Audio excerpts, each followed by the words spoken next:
So good morning, everyone. So today we are going to study, kind of have a brief overview of the NoSQL database, and then we will focus on the MongoDB. We will introduce what is MongoDB, what is the advantages of MongoDB, and also we may also see some of the MongoDB queries.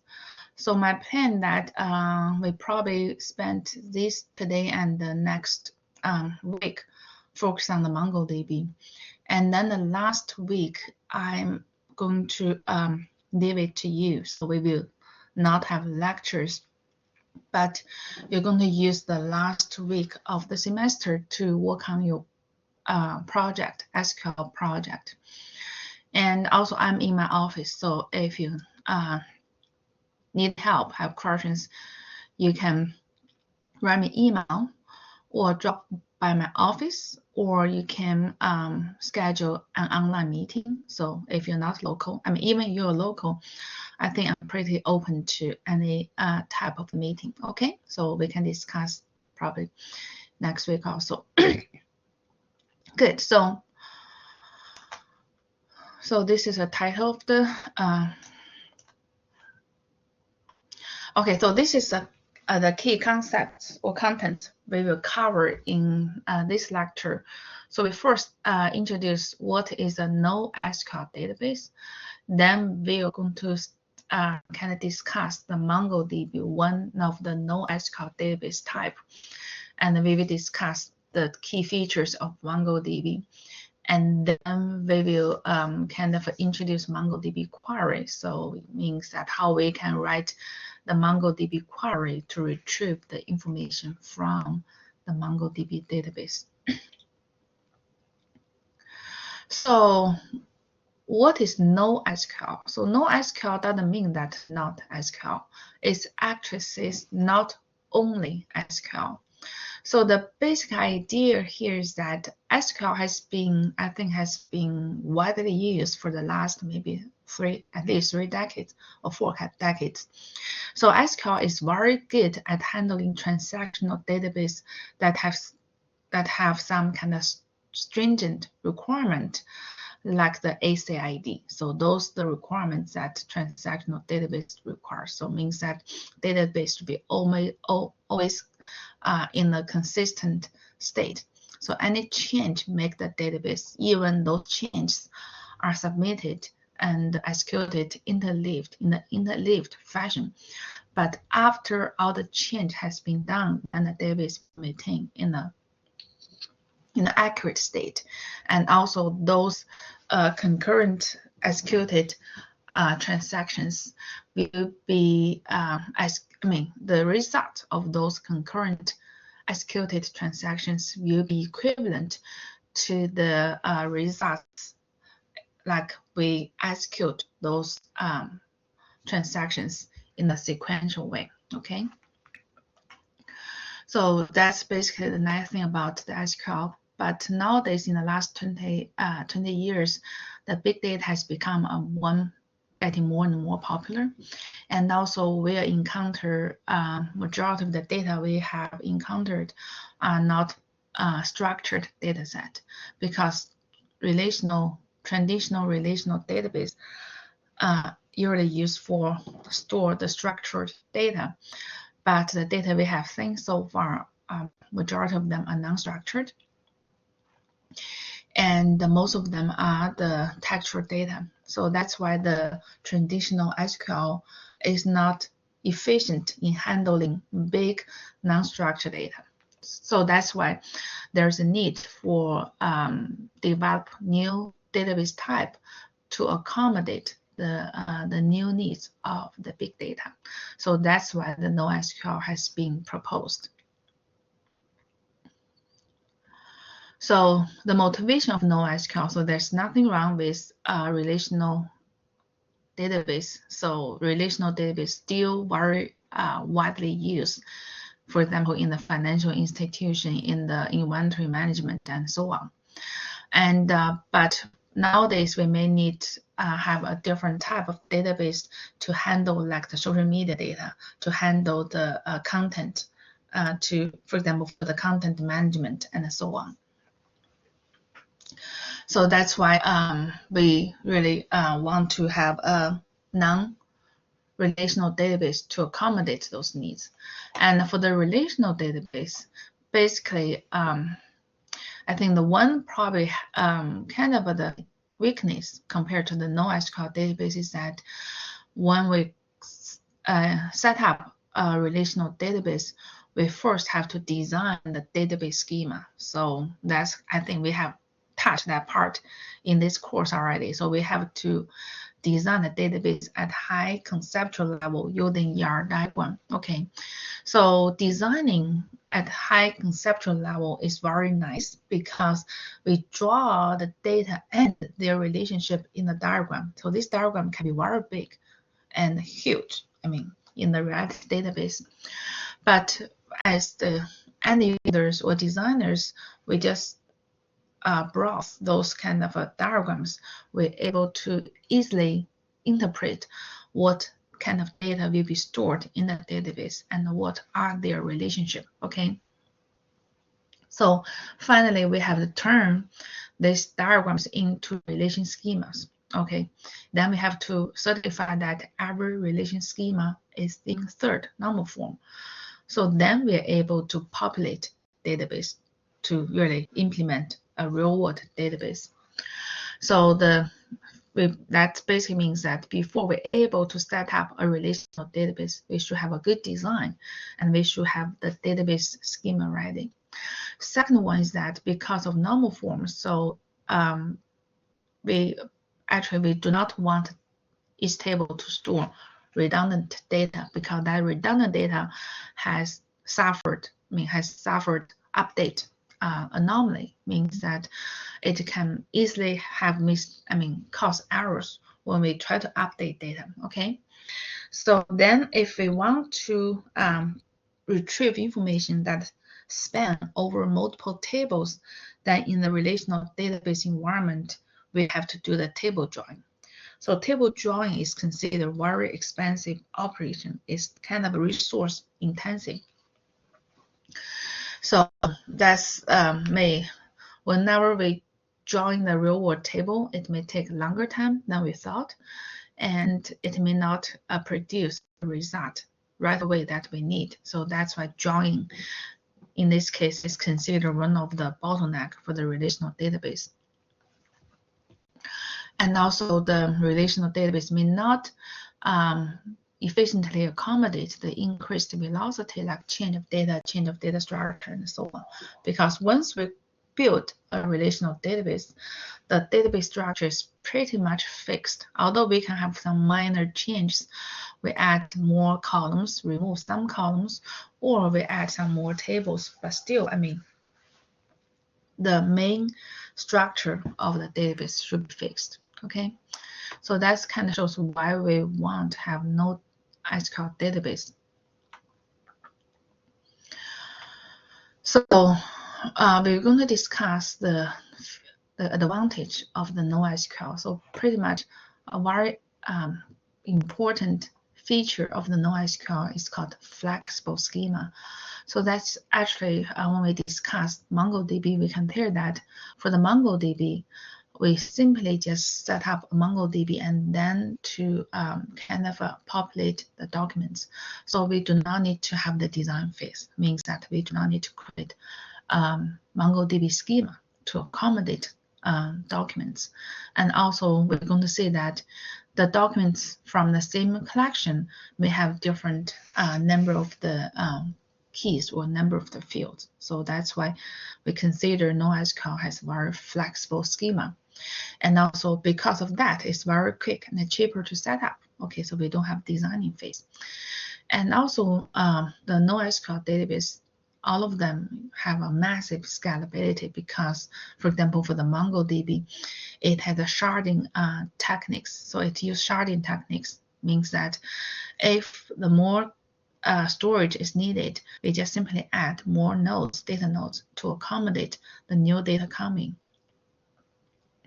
And also MongoDB has replica set basically allow that same piece of data may be stored on different nodes. So this replica or data replication basically will enhance the data robustness and the data reliability. Means that even one node is down, then the data stored on that node will not be lost, because that data will actually has been replicated across some other nodes. Okay. And also NoSQL has relaxed consistency, because it really go for the high performance and availability. So it is not as restrictive as the relational database. So let's see the one example here. So this actually, I have encountered the same problem when I was working on a project with Department of Defense. So here, assume that we want to examine between every two, assume we have a social networks. We try to examine if between our two users or people, is there any paths that connecting these two people, okay? So if we use NoSQL database, then there's one type of NoSQL database. It's called graphic database. So the graph database, basically we can easily use graph database to store the nodes that each person's information along with their relationship kind of noted as the edge. Okay, so then finding the path of between the two nodes is pretty, I think this is well established. So the algorithm is well established. So we just simply find basically the path between the two. So and also the time taken to find the path between the two nodes usually is kind of pretty much fixed. So this has nothing to do with number of nodes in the graph. But if we imagine that if we use the relational database, then we have to store using a single table to store each individual user's record. Then each record, it may shows, for example, the relationship. For example, user A has relationship with user B. So maybe in the user A's record, we put the B into the user's record. But anyway, if we have the same question asking us to find the path between the two users, then we have to join the table many times. We don't know. Actually, it's hard to determine when to end. Okay, so basically we have to join many times in order to find the path between the two nodes. So that will be very, very expensive. So actually, one of my project is to analyze the government contractor and the subcontractor. So when the government gives out, award a contract to a company, usually that company may also assemble a group of the subcontractor to pretty much to undertake some particular subtask of that big contract. So what we our kind of the sponsor ask us to, if we're able to identify kind of a contractor network. So basically identify, given a contractor, we want to identify all the companies that related to this contractor, either in the contract subcontract relationship or in the subcontract contractor relationship, because the role of the contractor and the subcontract will constantly change depending on the on the award. For example, company A get award, then company B might be the subcontractor of the company A, and maybe company B also get award, then the company A for that specific award, company A will be the subcontractor of the company B. So this relationship is pretty complex and kind of usually it's kind of mutual. So in the beginning, we try to, because the data is stored in the data we are given is stored in a relational database. So we're thinking we have to use join. So we do the join. We don't have a lot of, I think we have about kind of 30,000 contractors in total. But after 3 join, then we run out of memory. So we have a very powerful database server, has very large memory, but still it's not enough to accommodate those drawing operations. So finally we gave up. We have to use the Python to write a Python to identify the network. Okay, so that's basically really shows us that using the relational database approach, there may be some limitation for this kind of question.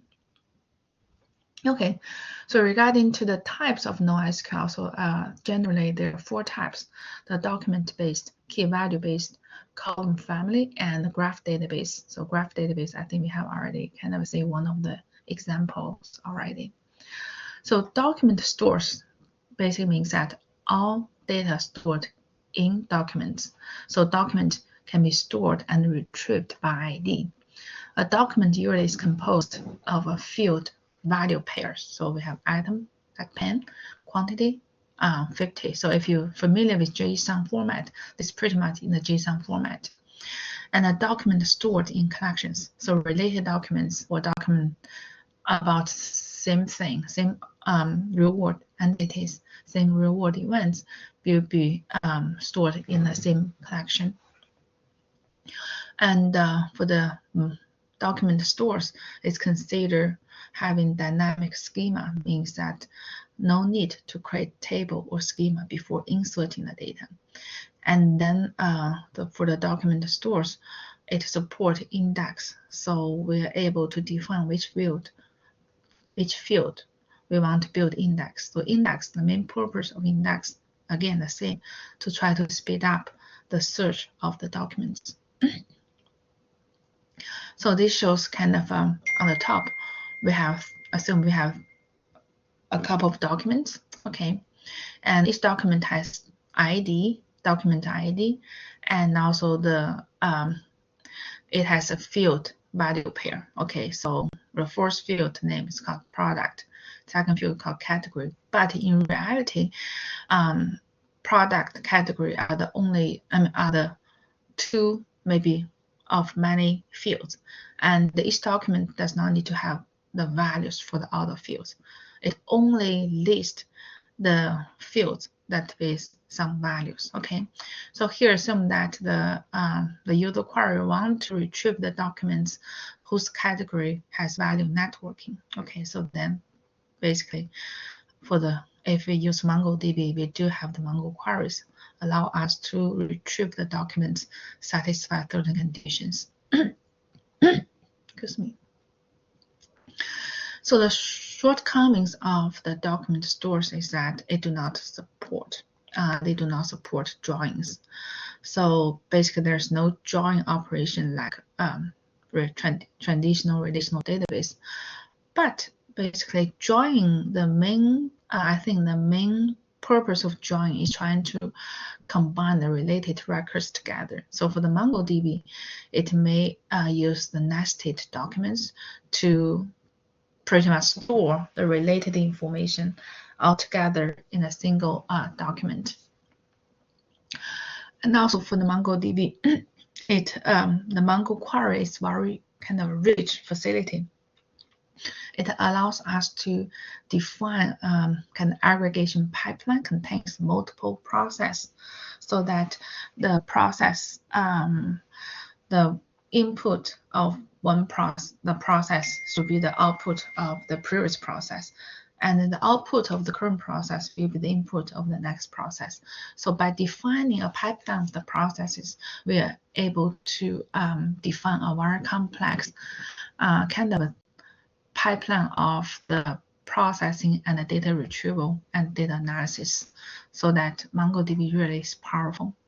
I mean, the query is powerful. So the second type is called the key value store. So in this case, data stored in the key value pairs. So key can be the built on the char string, can build on the numerical values and any type of object. And the value here can be very complex. So it can be a single char string, so like what we just seen, like the MongoDB key value pair or field value pair. But in the key value stores, lot of times value can be a very complex object. It can be a document, for example. It can be a picture. It can be a very large data object. Okay, so that's the key value store usually used for the application. So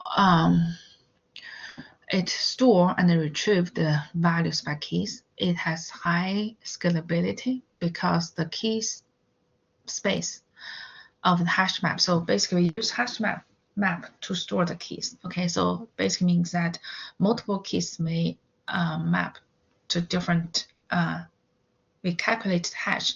So this hash can be simple, can be complicated. If it is complicated, maybe we can pretty much ensure the one-to-one mapping from a key to the hash value. If it's simple, then we can have multiple keys mapping to the same hash value.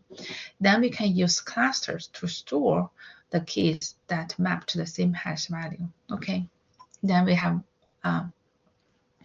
we can have a store, and also for the key value store, it stores the data, the bucket data, maybe across multiple nodes to ensure the high scalability and also high availability, called high fault tolerance. So here, let's see the example here.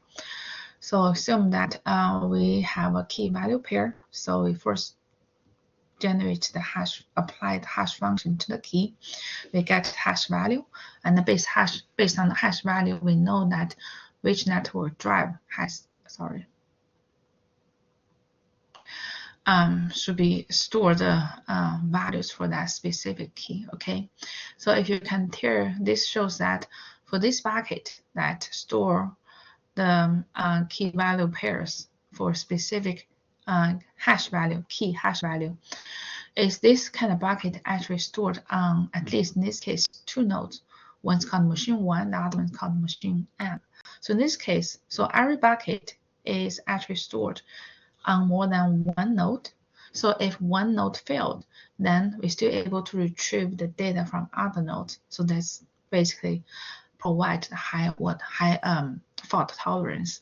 And the scalability, the same thing. So whenever there's more data coming, we can always add more nodes to the cluster to accommodate new data. Okay. So for the column family, okay, so this type of database that store data using column-oriented model. So in this case, it's very unlike the relational database. So column family database store the data by column, and each column is stored separately. And if they're similar columns, they are joined into column family. So it means that we can join the columns into the column families if they're related or similar. Okay, Google Big Table is an example of the column family database. So the column store database can be referred to as column database, column family database, column-oriented database, wide column store database, and so on. Okay. So it shows that for the column family, it is a sparsely populated database, and the rows can contain arbitrary columns. So we can tell that each row has different number of columns, and also we can have indexing on columns. So this shows what like a column family. So a column family contains multiple rows. Each row can contain different number of columns to the other rows, and the column do not have to match the columns in other rows. For example, the first row has column email address, gender, and age, and the second column only has email address and gender without age, and the third row has column email address, country, and hair color. You can hear that each row may have different set of columns. And for each row, it has a row key, and for each column, it has column name value and a timestamp. So timestamp provides the date and the time that the data was inserted. Okay. So it means that each column may be inserted at a different time of a row. So for the column family, the same thing. It lacks a join ability, but still we can utilize external processing for query insight into the data. So pretty much it's more like we build a wrapper around the column family database. So those wrappers more like API or app used to kind of retrieve the data from the column stores database. Then for the graph database, so I think we probably all kind of maybe use or know the graph database. So it's based on the graph model. So it contains nodes and the edges. So edge indicate relationship. And the nodes can contain properties, and edge also can contain the name and the properties. So relationship can also contain the properties.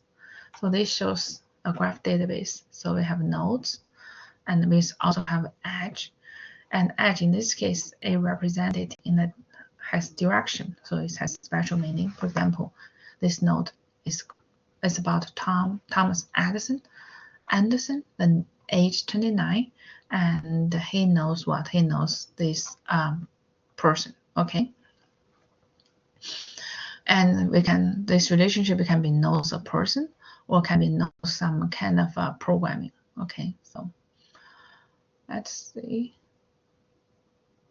So this shows the nice feature about the graph database. So graph database has been widely employed in the social network, modeling the data in the social networks, okay?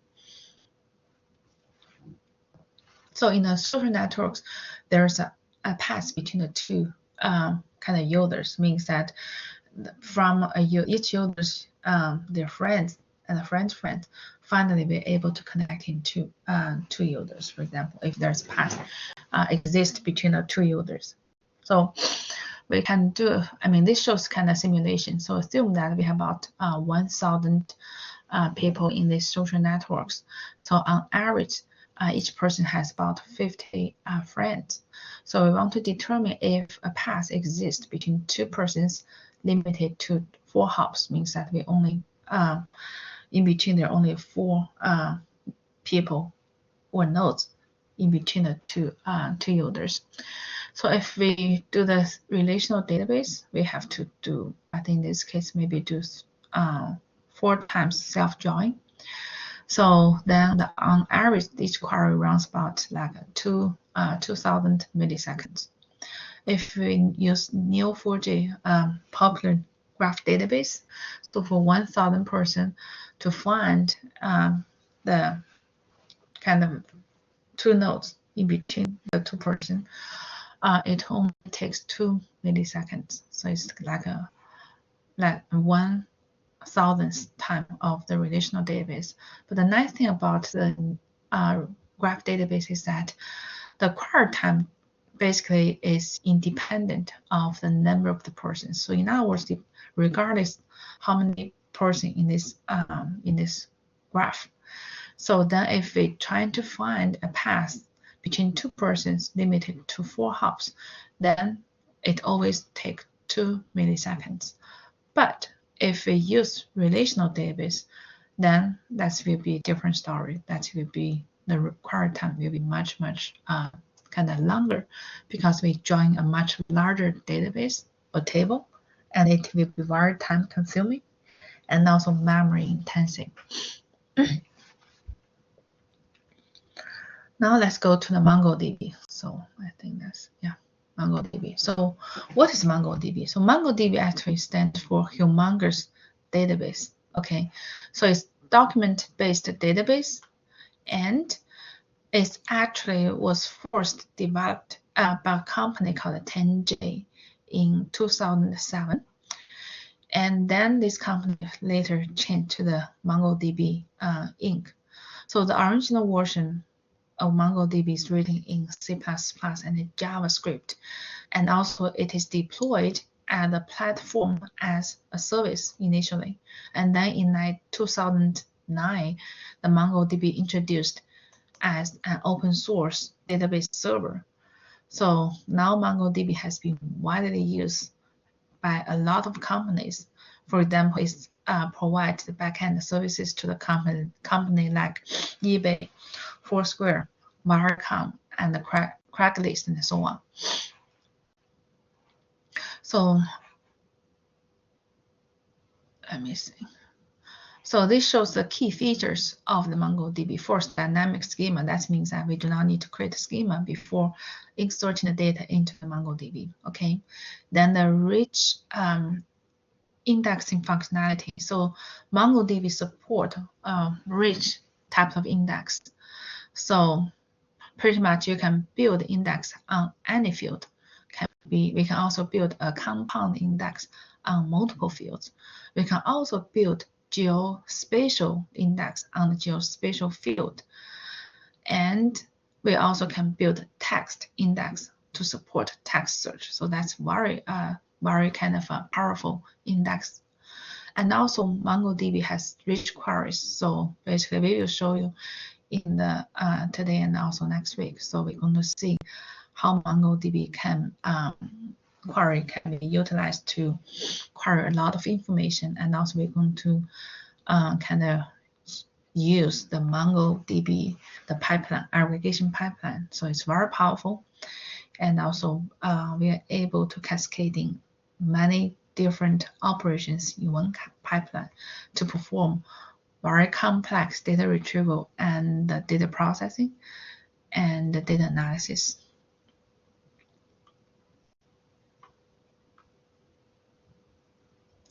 So regarding to the replication and high availability, so MongoDB actually provides redundancy and increased availability through the we call the replication or replica set. So a replica set contains several data-bearing nodes and optionally an arbiter node. And of the data-bearing node, there is one primary node, and the remaining nodes are called secondary nodes. So primary nodes basically receive the data updates, so receive the writes operation. And the remaining secondary nodes will not handle writes operation. They pretty much just handle the reads, means that they provide information. And then the data sharding. So data sharding is a method for, so we have last one, data sharding, for storing data across multiple machines. So MongoDB uses the shardings to support the deploy with very large data sets and high throughput operations. So to distribute the load of data accessing to multiple nodes, so that's basically the MongoDB sharding is for. So it's kind of a, I think sharding can also called horizontal scaling. So means that MongoDB is always ready to add more nodes horizontally to accommodate the ever increasing the volume of the data. And also we have a vertical scaling. So vertical scaling means that we add more memory and processing powers on each node to speed up the data processing. Okay. So when to use MongoDB? So because of MongoDB's features, we can use MongoDB for big data application because of sharding and the replication supplied by MongoDB. We can also use MongoDB for the content management and the delivery. So content management, we handle large data, and the content, maybe the data we handle is more like a text data. So we can use MongoDB text indexing for quick data retrieval and storage. And the mobile and the social infrastructure, the same thing, user data management, location services, and analytics. So pretty much the MongoDB, we can use MongoDB for the applications that store a large amount of the unstructured data. Most likely, I think MongoDB support for the textual data, okay? Because the MongoDB has rich index and the query facilities, so it helps us to quickly identify the documents in the MongoDB. So that's why the MongoDB can be used for the big data application used for the application contains a large amount of the textual data. So that's kind of the things for MongoDB usage. So then back to the MongoDB. So then MongoDB is called document database. So it means that it contains a collection of documents. So each Mongo documents are similar to the JSON objects. So the values of fields may include other documents. So the MongoDB support nested documents and also nested array of documents. So documents are organized in collections. So in the same collection, the schema of one document might be different from others, like what we've seen in the one of the column family store. So I think that's the common things in the NoSQL database.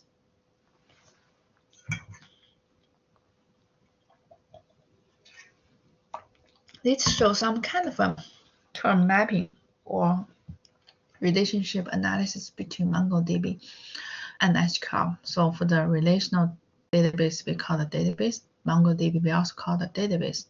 So in a relational database, data is organized into table, and MongoDB data is organized into collection. So a table has a collection of the records. Then the collection has a collection of documents. Okay, so on the table we have row or tuple. Then under the collection we have documents. Okay, so in the database we have column or attributes. In the MongoDB we have the field. We call the field value pair. Okay, then the relational database supports table join to combine the information from different tables. And then for the MongoDB, the embedded documents and the linking will be the way for us to relate the related documents. In the relational database, each table has the primary key, and in the MongoDB, the primary key will be by default the document ID. So each document will have a unique ID. Okay, so then regarding use the relational database, we first have to have the database server like Oracle or MySQL. Then we can have a client to access the database server to run the query. The MongoDB the same thing. So Mongo, it actually contains two processes. One is called MongoD. So this process will start the Mongo server, and the Mongo will be the client instance. So we start Mongo so that we are able to submit the query into the MongoDB. So this shows an example of the Mongo document. So in this document, it contains 4 fields: the name, age, and the status. So first 3 fields has a single value, and the last field groups. So colon, then it has the brackets. So brackets indicate an array of values. So it means that groups has an array of values. The other fields had a single value. Okay. So this shows example of comparing using MongoDB and the relational database for a specific application. So assume that we want a database design for a blog site and see the differences between relational database and MongoDB schema. So this database has these following 3 requirements. First one, every post has the unique title, description, URL. Post can have 1 or more tags. Every post has the name of its publisher and the total number of likes. On each post, there can be 0 or more comments. So every post have comments given by users along with their name, message, date, time, and likes. So basically, we want to store all this information. So if we want to use relational database to model this application, we're going to need 3 tables. So the post table, comments, and the tags. So post is more like a center point. So post, we can, using the key and the foreign key in this relationship, to combine the post with its corresponding comments. We also can combine each post with corresponding tag list.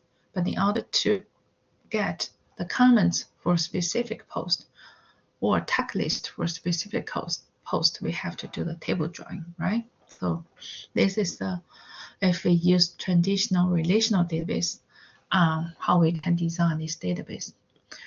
But if we use the MongoDB, then we just need to one document to store a single post.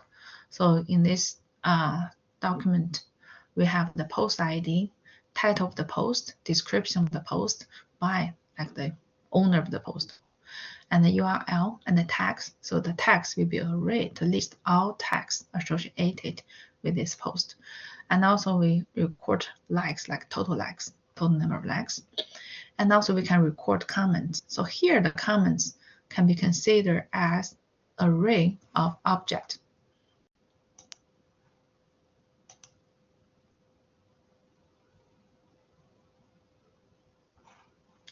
Okay, so you mean that these two, right? So I think that's a good question. So I think it's maybe the UML or the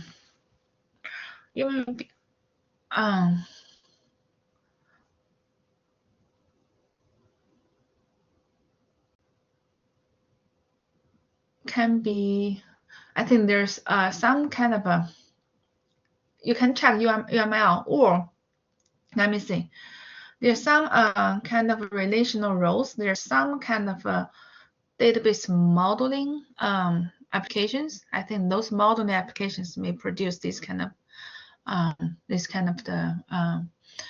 the figures, but still I think you can easily use UML kind of modeling to draw the similar tables. Yeah.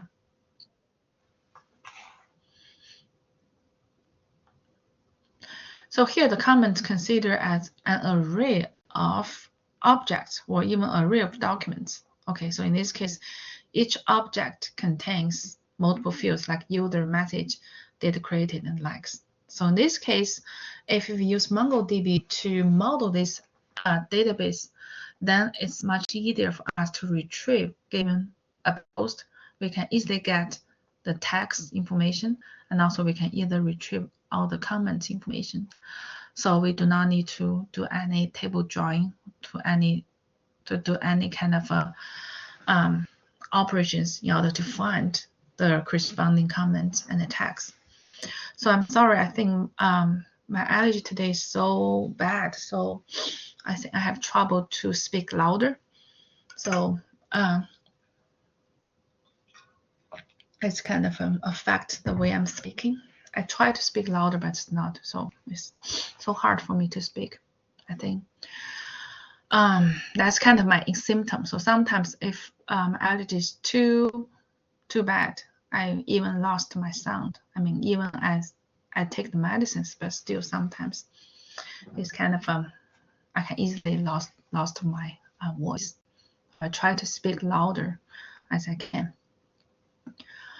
Okay, so for the JSON format, so pretty much MongoDB documents are all specified at the JSON in the JSON format. So JSON format, we have field value pair. So field kind of field name, colon, then the value of the field. Okay, so it shows some examples.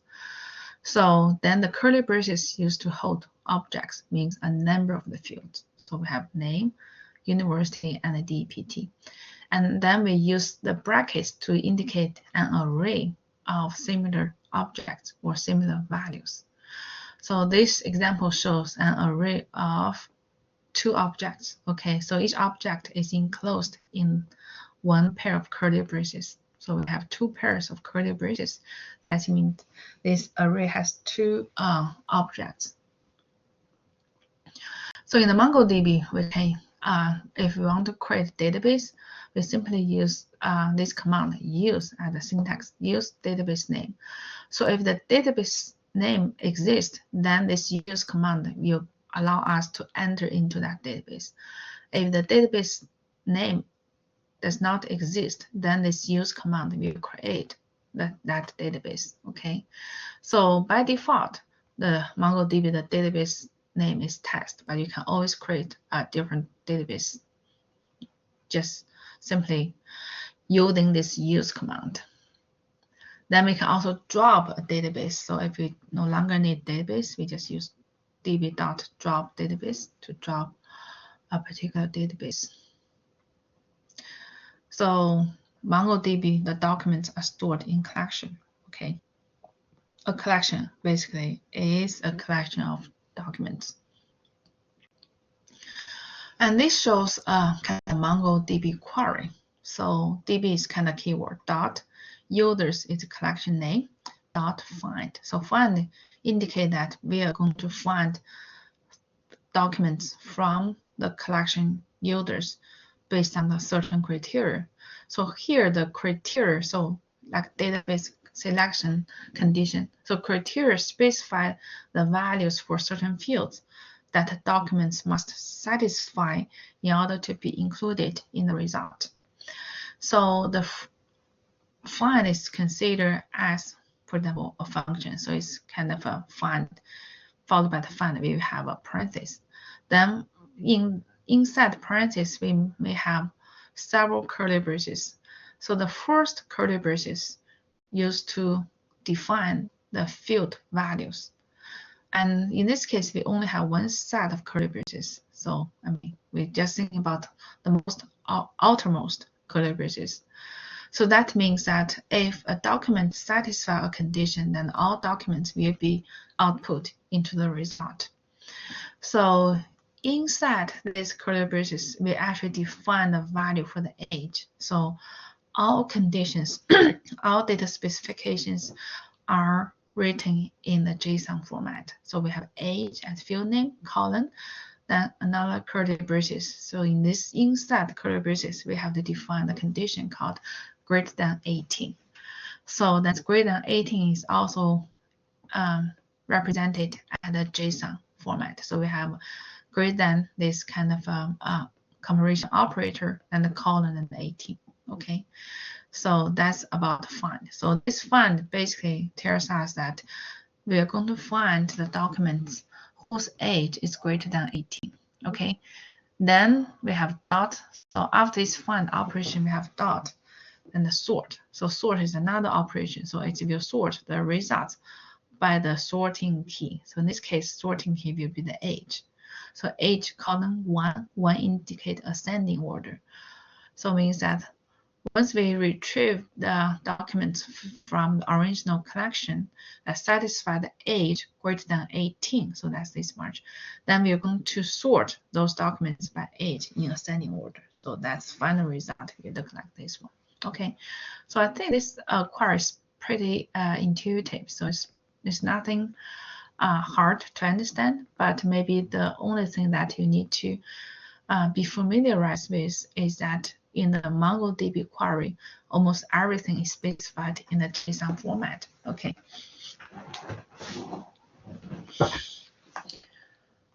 Okay, so this shows the more like the MongoDB query and the traditional relational database query.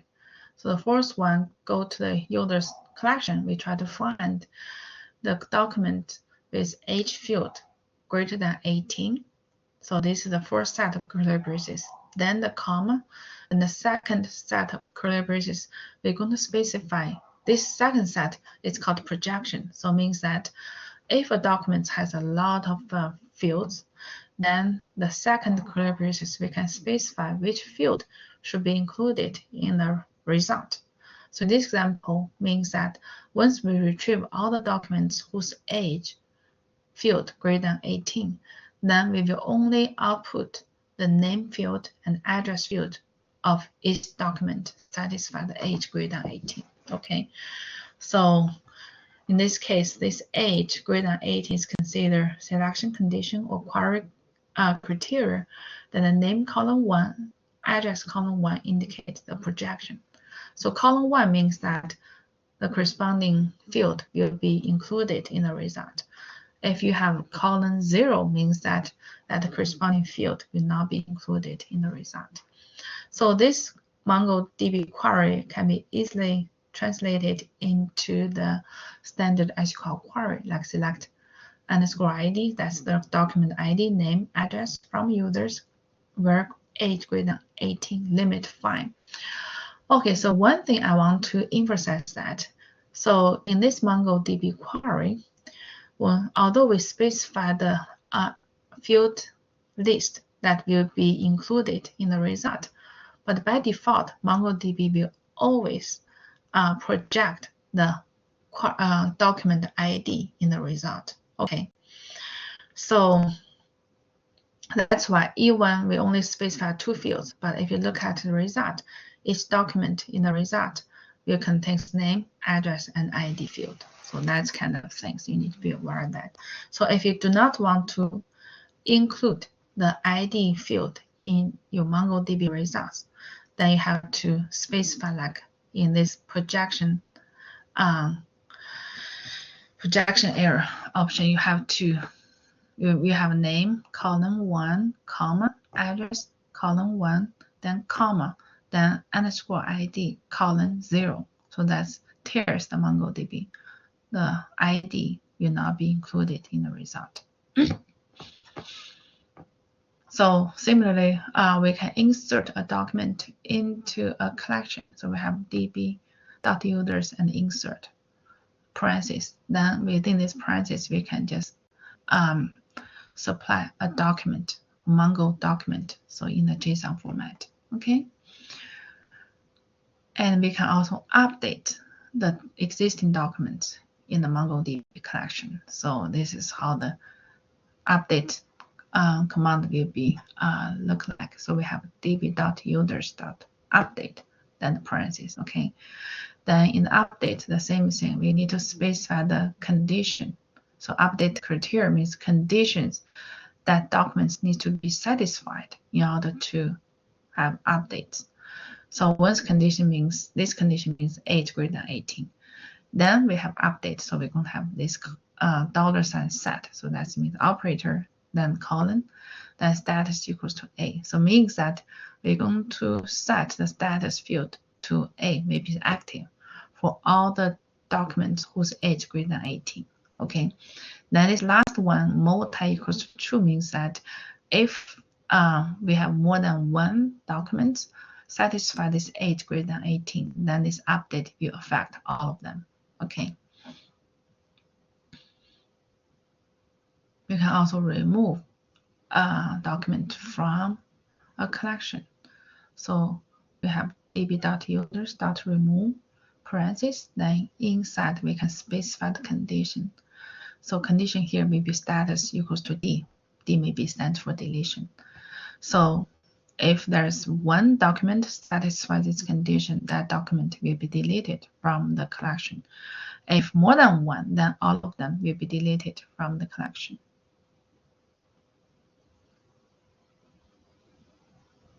Okay, so this shows a simple example about sort. So sort you only use to sort the query results. So assume we have a collection only contains 3 documents. So each document has unique ID. And each document has only one field. Besides the ID, only one field that's called title. Okay. Then if we run this command like db.mycol, so this collection's name called mycol.find, then parentheses.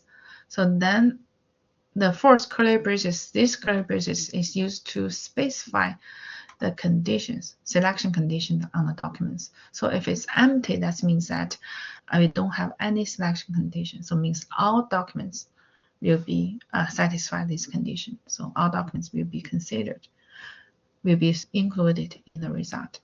Then the second curly braces is used to specify which field we want to include in the results. So in this case, we have title.1 means that we want to include title in the results.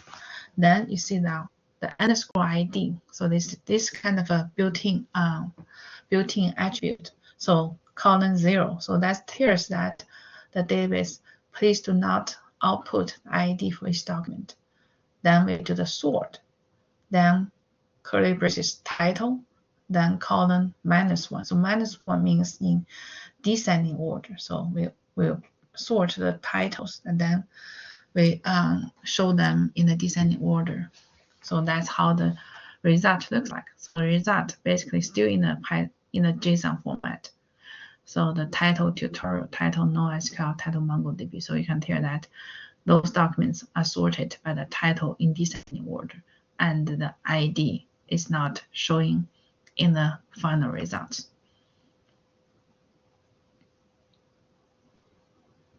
So this shows how we can use create index on for the MongoDB. So I think this kind of aggregation. So now I want to probably show you the aggregation example. Assume here that we have 3 documents in this collection. So how you probably ask me, how can I tell?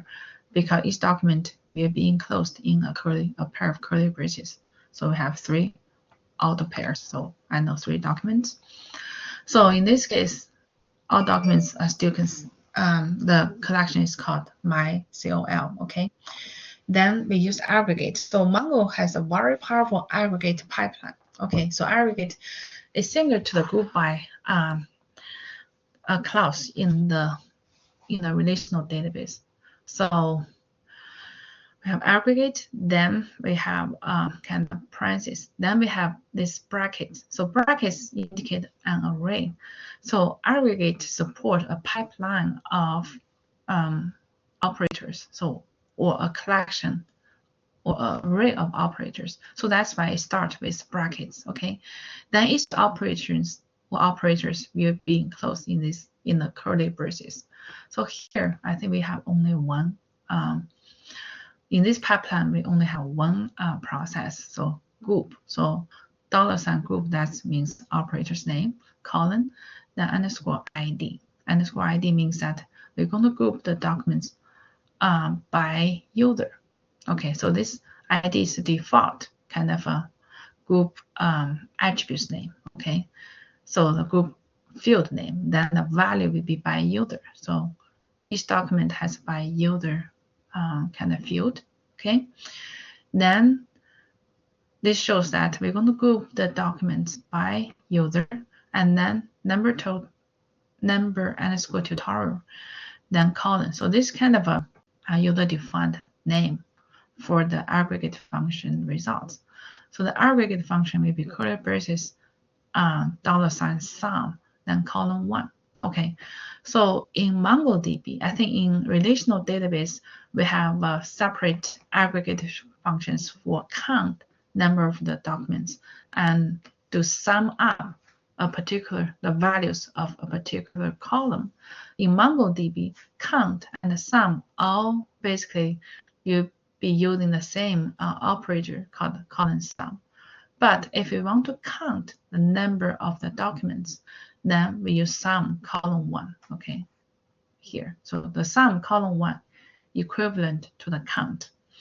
But if we want to sum up, for example, a particular field values, for example, sum, like we want to sum the total number of likes, then after colon, we just need to specify the fields whose value we want to sum up. Okay, so that's depending on the value after the colon of the sum, we can tell if it's count or it's simply sum up certain field values. So in this case, it's basically simply count. So what does it mean? So basically, it will first group the documents by users, and then for each group, it simply count number of the documents in each group.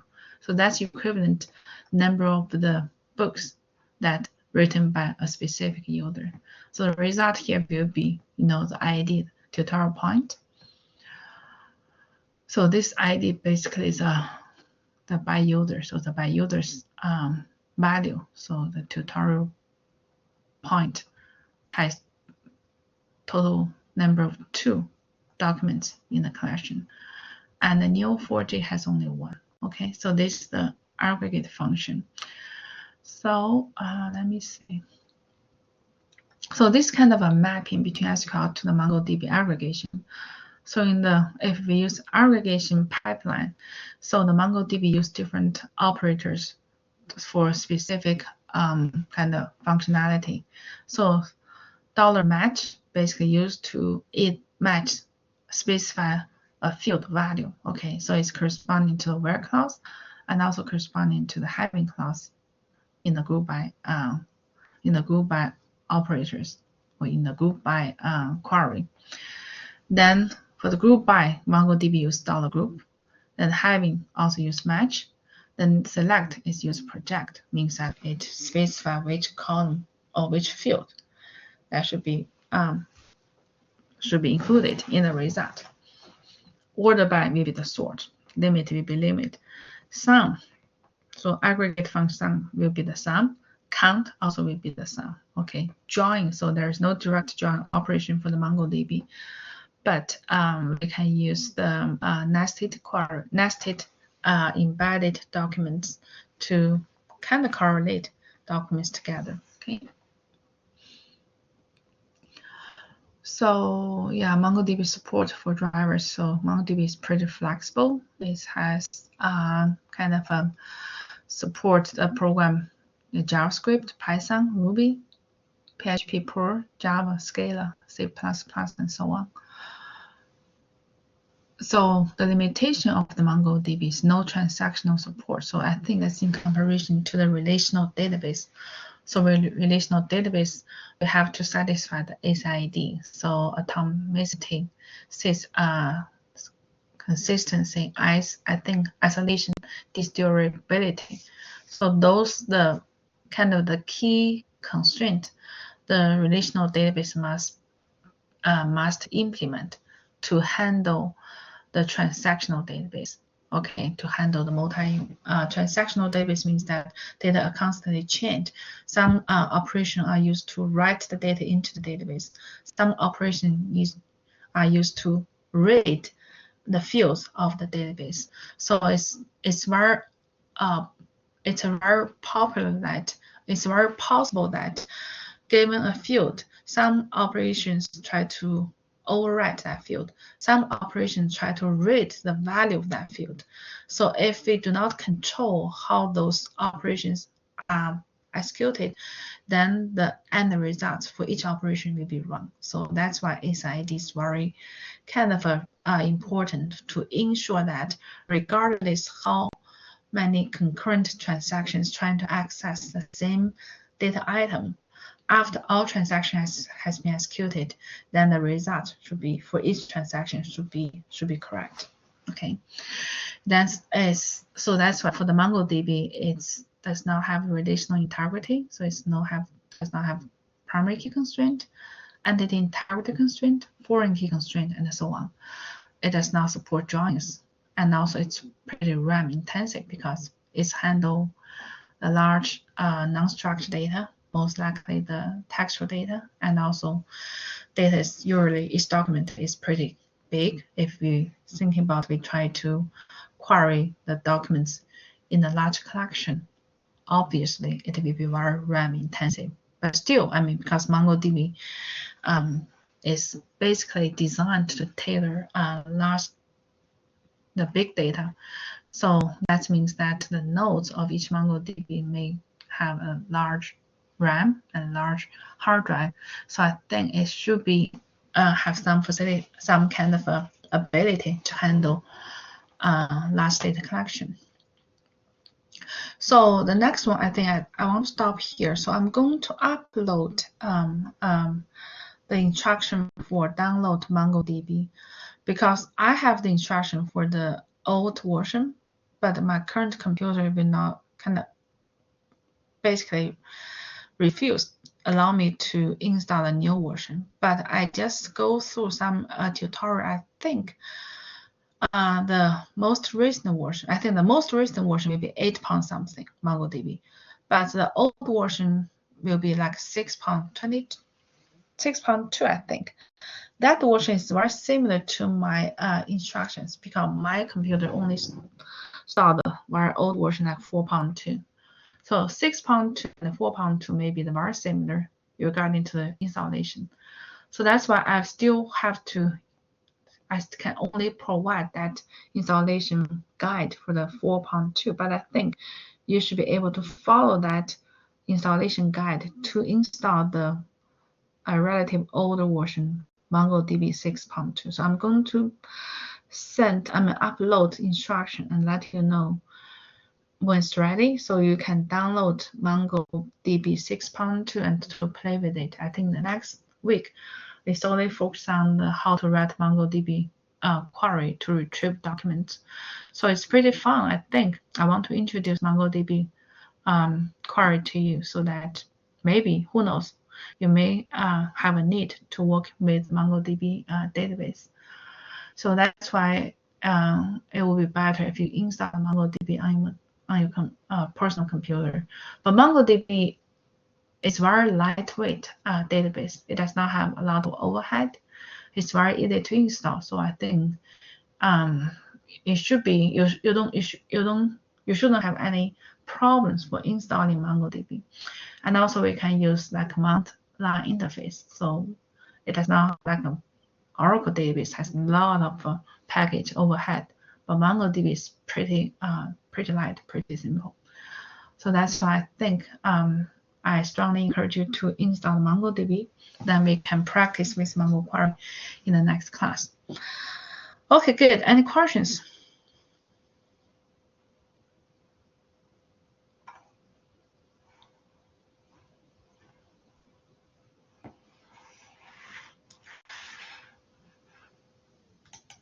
Okay, if you do not have any questions, then we are done for today. Thank you.